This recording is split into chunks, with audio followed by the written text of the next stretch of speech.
अलीकडेच आपचे नेते आणि दिल्लीचे मुख्यमंत्री अरविंद केजरीवाल यांना मद्य घोटाळ्यात अटक करण्यात आली। याचे धागेदोरे पार तेलंगणापर्यंत पोहोचले आहेत।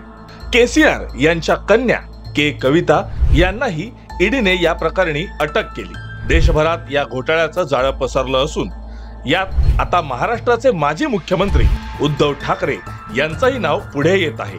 मुख्यमंत्रीपदी असताना ठाकरे यांनी जानेवारी 2022 साली उत्पादन शुल्क धोरणात केवळ निकटवर्तीयांना फायदा व्हावा यासाठी काही बदल केले। त्यानंतर संजय राऊत यांच्या कुटुंबियांनी त्याचा प्रचंड लाभ घेतला। आघाडीचे वाईन उत्पादक अशोक गर्ग यांच्या सोबत कसलाही वाईन उद्योगाचा अनुभव नसताना राऊत कुटुंबियांनी कोट्यवधी रुपयांची गुंतवणूक वाईनच्या वितरण उद्योगात केली। उद्धव यांनी राऊत कुटुंबियांसाठीच नियमात बदल करून घेतले असल्याचे आरोपही होत आहेत। याची उच्चस्तरीय चौकशीचीही मागणी होत आहे। एकूणच मद्य घोटाळ्याशी आता थेट महाराष्ट्राचाही संबंध येत असून लवकरच उद्धव यांना हे प्रकरण भारी पडणार असं दिसतंय।